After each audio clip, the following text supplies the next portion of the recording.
सुखदं च सुरद्रुवम् पीनवृत्तमहाबाहुं सर्वशत्रुनिबर्हणम् नानारत्नसमायुक्तकुण्डलादिविभूषितं सर्वदाभीष्टदातारं सतां वै दृढमाहवे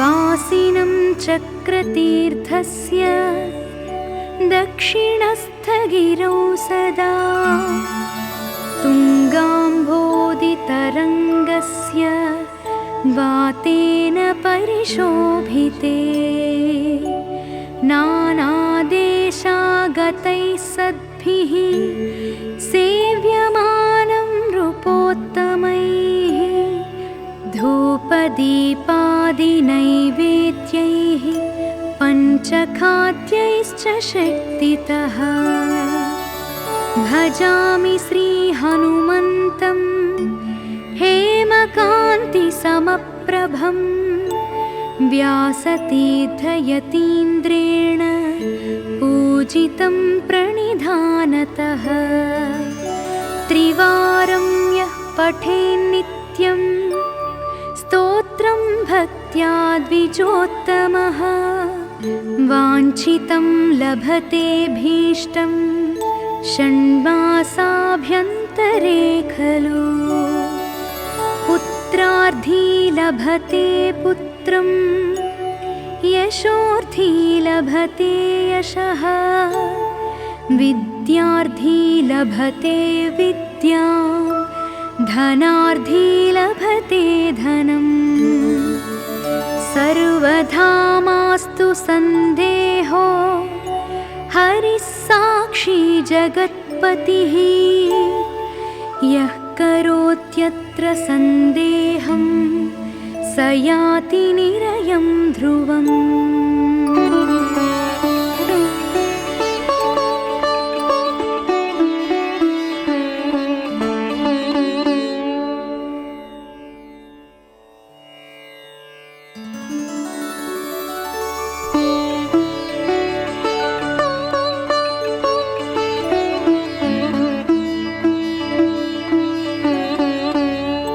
नमामि दूतं रामस्य सुखदं च सुरद्रुवम् पीनवृत्तमहाबाहुं सर्वशत्रुनिबर्हणम्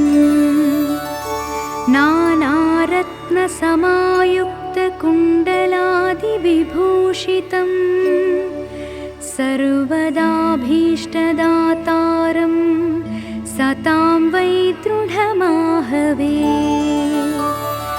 वासिनं चक्रतीर्थस्य दक्षिणस्थगिरौ सदा तुङ्गाम्भोदितरङ्गस्य वातेन परिशोभिते नानादेशागतैः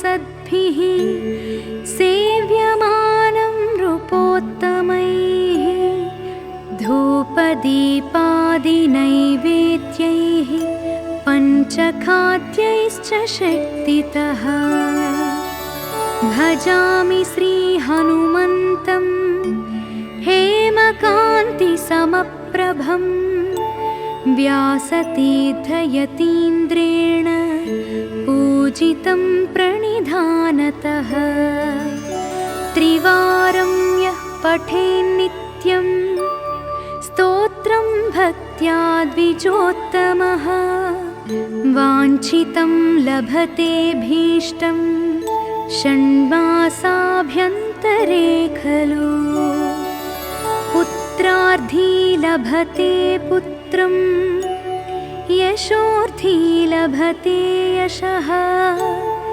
विद्यार्थी लभते विद्यां धनार्थी लभते धनम् सर्वधा मास्तु सन्देहो हरिः साक्षी जगत्पतिः यः करोत्यत्र सन्देहं स याति निरयं ध्रुवम्।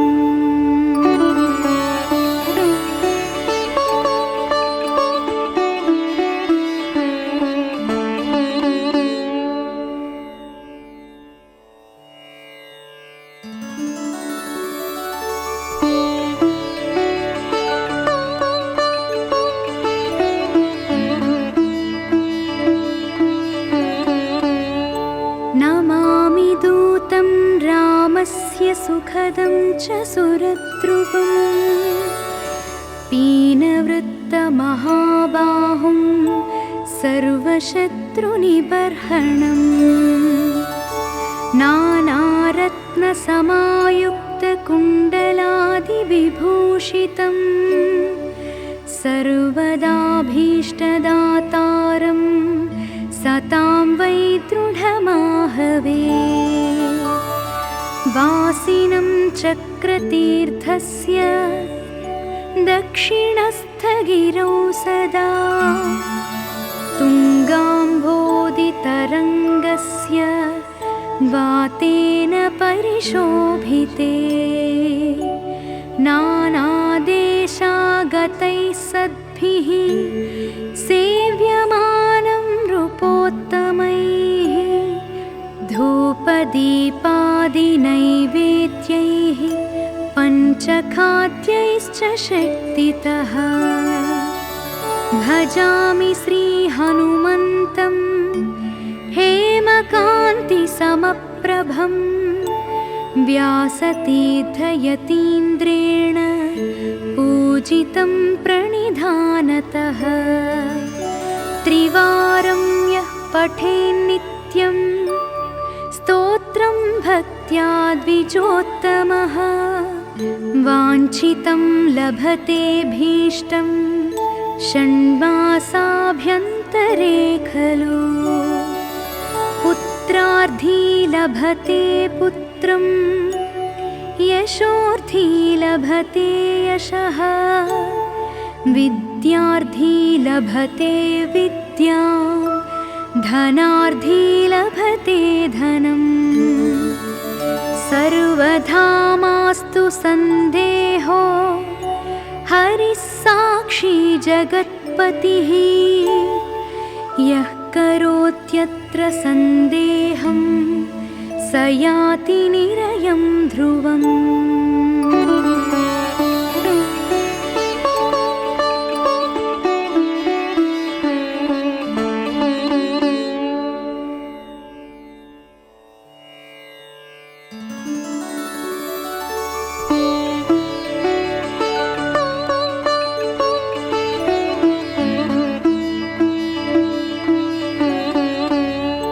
नमामि दूतं रामस्य सुखदं च सुरद्रुवम् पीनवृत्तमहाबाहुं सर्वशत्रुनिबर्हणम् नानारत्नसमायुक्तकुण्डलादिविभूषितं सर्वदाभीष्टदातारं सतां वै दृढमाहवे वासिनं चक्रतीर्थस्य दक्षिणस्थगिरौ सदा तुङ्गाम्भोदितरङ्गस्य वातेन परिशोभिते नानादेशागतैः सद्भिः सेव्यमानं नृपोत्तमैः धूपदीपादिनैवेद्यैः पञ्चखाद्यैश्च शक्तितः भजामि श्रीहनुमन्तं हेमकान्तिसमप्रभं व्यासतीर्थयतीन्द्रेण पूजितं प्रणिधानतः त्रिवारं यः पठेन्नित्यं स्तोत्रं भक्त्या द्विजोत्तमः वाञ्छितं लभते भीष्टं षण्मासाभ्यन्तरे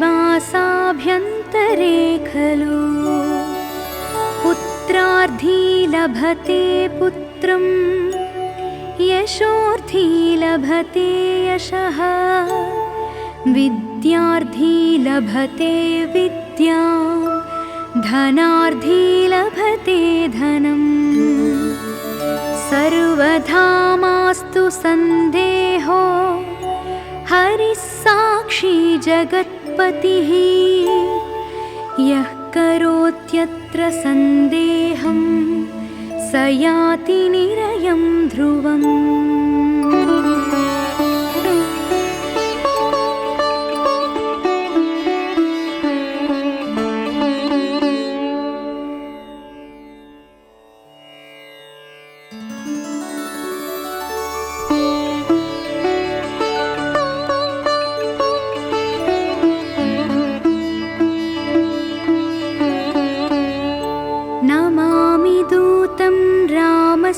सुखदं च सुरद्रुवम् पीनवृत्तमहाबाहुं सर्वशत्रुनिबर्हणम् नानारत्नसमायुक्तकुण्डलादिविभूषितं सर्वदाभीष्टदातारं सतां वै दृढमाहवे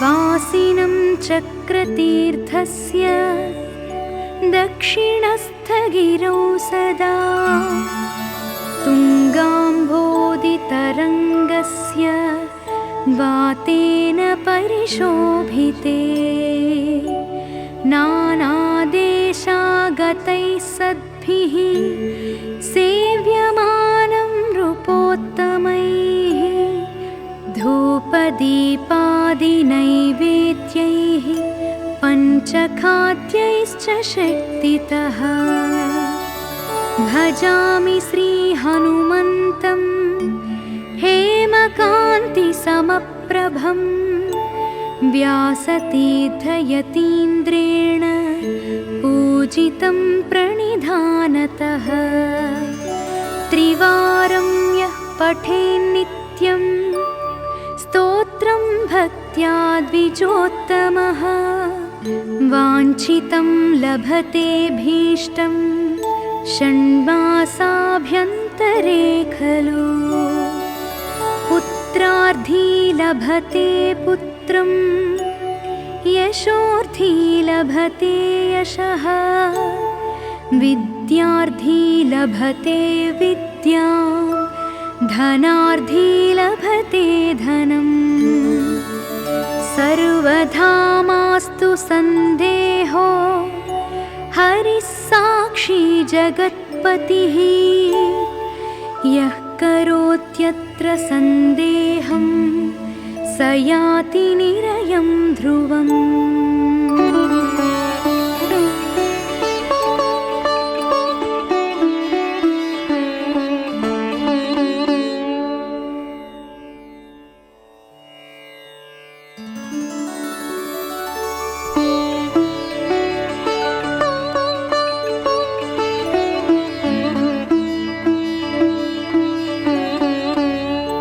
नमामि दूतं रामस्य सुखदं च सुरद्रुवम् पीनवृत्तमहाबाहुं सर्वशत्रुनिबर्हणम् नानारत्नसमायुक्तकुण्डलादिविभूषितं सर्वदाभीष्टदातारं सतां वै दृढमाहवे वासिनं चक्रतीर्थस्य दक्षिणस्थगिरौ सदा तुङ्गाम्भोदितरङ्गस्य वातेन परिशोभिते नानादेशागतैः सद्भिः सेव्यमानं नृपोत्तमैः धूपदीपादिनैवेद्यैः पञ्चखाद्यैश्च शक्तितः भजामि श्रीहनुमन्तं हेमकान्तिसमप्रभं व्यासतीर्थयतीन्द्रेण पूजितं प्रणिधानतः त्रिवारं यः पठेन्नित्यं स्तोत्रं भक्त्या द्विजोत्तमः वाञ्छितं लभते भीष्टं षण्मासाभ्यन्तरे खलु पुत्रार्थी लभते पुत्रं यशोर्थी लभते यशः विद्यार्थी लभते विद्यां धनार्थी लभते धनम् सर्वधा मास्तु सन्देहो हरिः साक्षी जगत्पतिः यः करोत्यत्र सन्देहं स याति निरयं ध्रुवम्।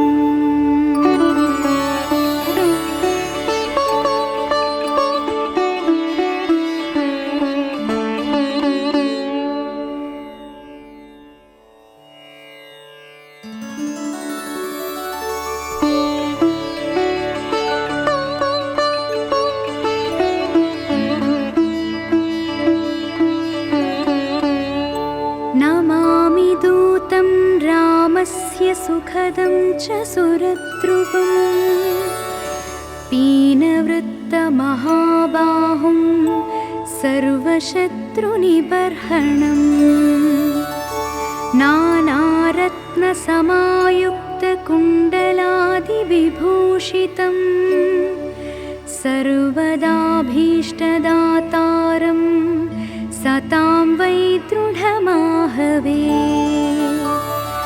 वासिनं चक्रतीर्थस्य दक्षिणस्थगिरौ सदा तुङ्गाम्भोदितरङ्गस्य वातेन परिशोभिते नानादेशागतैः सद्भिः सेव्यमानं नृपोत्तमैः धूपदीपादिनैवेद्यैः पञ्चखाद्यैश्च शक्तितः भजामि श्रीहनुमन्तं हेमकान्तिसमप्रभं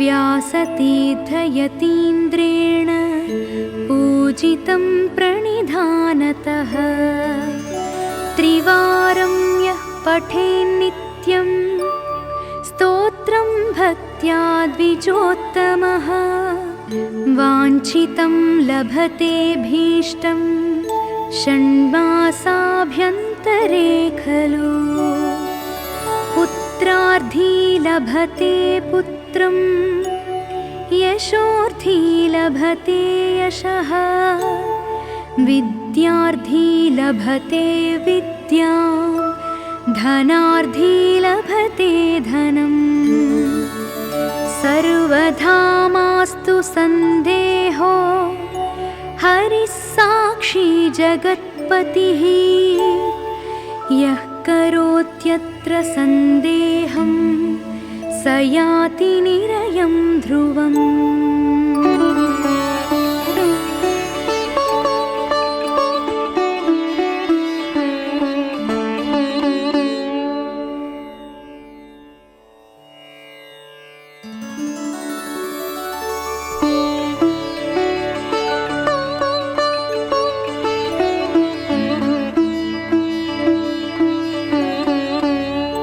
नमामि दूतं रामस्य सुखदं च सुरद्रुवं पीनवृत्तमहाबाहुं सर्वशत्रुनिबर्हणम्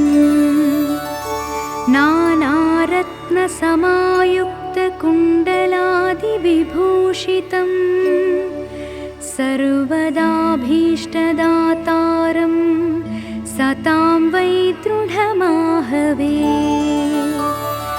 वासिनं चक्रतीर्थस्य दक्षिणस्थगिरौ सदा तुङ्गाम्भोदितरङ्गस्य वातेन परिशोभिते नानादेशागतैः सद्भिः सेव्यमानं नृपोत्तमैः धूपदीपादिनैवेद्यैः पञ्चखाद्यैश्च शक्तितः भजामि श्रीहनुमन्तं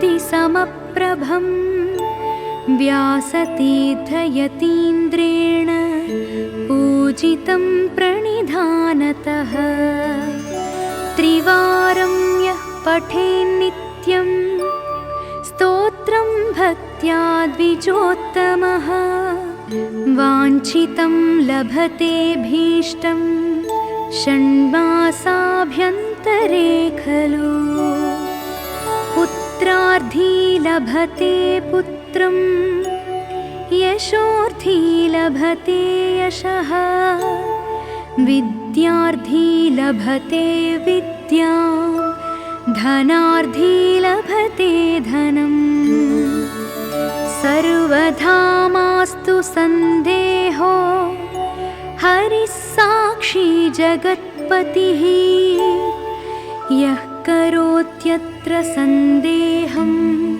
स स याति निरयं ध्रुवम्।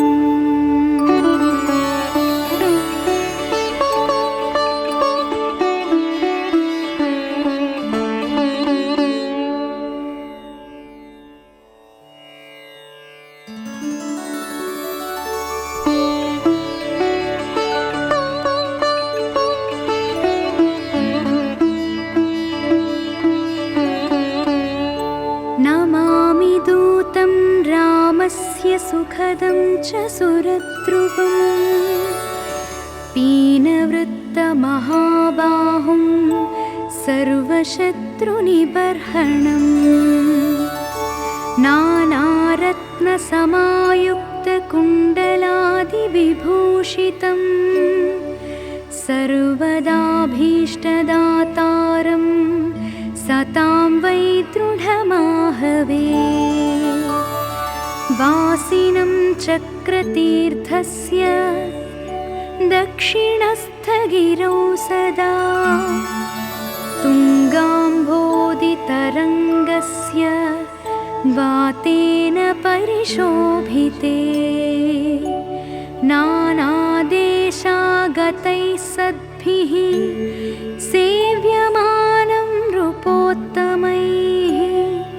धूपदीपादिनैवेद्यैः पञ्चखाद्यैश्च शक्तितः। भजामि श्रीहनुमन्तं हेमकान्तिसमप्रभं। व्यासतीर्थयतीन्द्रेण पूजितं प्रणिधानतः। त्रिवारं यः पठेन्नित्यं स्तोत्रं भक्त्या द्विजोत्तमः। वाञ्छितं लभते भीष्टं षण्मासाभ्यन्तरे खलु। पुत्रार्थी लभते पुत्रं यशोर्थी लभते यशः। विद्यार्थी लभते विद्यां धनार्थी लभते धनम्। सर्वथा मास्तु सन्देहो हरिः साक्षी जगत्पतिः। यः करोत्यत्र सन्देहं स याति निरयं ध्रुवम्।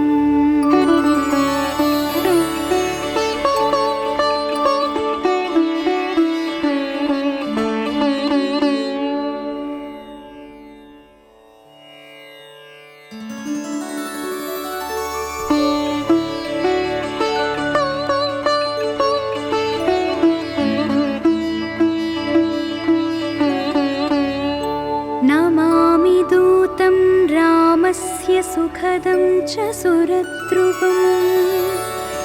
पीनवृत्तमहाबाहुं सर्वशत्रुनिबर्हणम्। नानारत्नसमायुक्तकुण्डलादिविभूषितं सर्वदाभीष्टदातारं सतां वै दृढमाहवे। वासिनं चक्रतीर्थस्य दक्षिणस्थगिरौ सदा तुङ्गाम्भोदितरङ्गस्य वातेन परिशोभिते। नानादेशागतैः सद्भिः सेव्यमानं नृपोत्तमैः। धूपदीपादिनैवेद्यैः पञ्चखाद्यैश्च शक्तितः। भजामि श्रीहनुमन्तं हेमकान्तिसमप्रभं।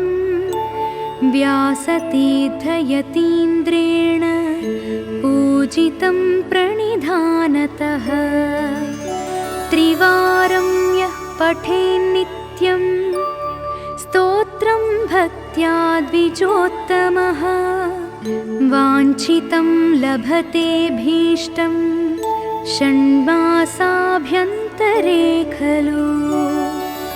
पुत्रार्थी लभते पुत्रं पुत्रं यशोर्थी लभते यशः विद्यार्थी लभते विद्यां धनार्थी लभते धनम् सर्वथा मास्तु सन्देहो हरिः साक्षी जगत्पतिः यः करोत्यत्र सन्देहं स याति निरयं ध्रुवम्।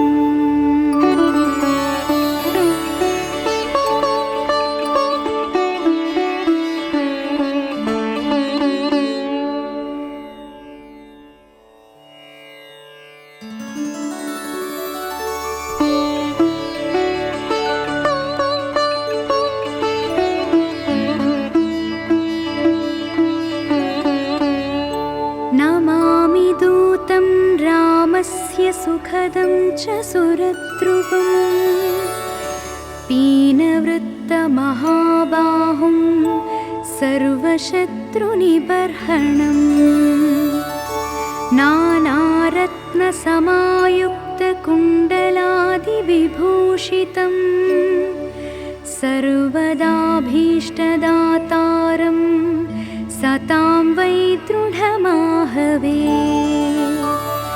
वासिनं चक्रतीर्थस्य दक्षिणस्थगिरौ सदा तुङ्गाम्भोदितरङ्गस्य वातेन परिशोभिते नानादेशागतैः सद्भिः सेव्यमानं नृपोत्तमैः धूपदीपादिनैवेद्यैः पञ्चखाद्यैश्च शक्तितः भजामि श्रीहनुमन्तं हेमकान्तिसमप्रभं व्यासतीर्थयतीन्द्रेण पूजितं प्रणिधानतः त्रिवारं यः पठेन्नित्यं स्तोत्रं भक्त्या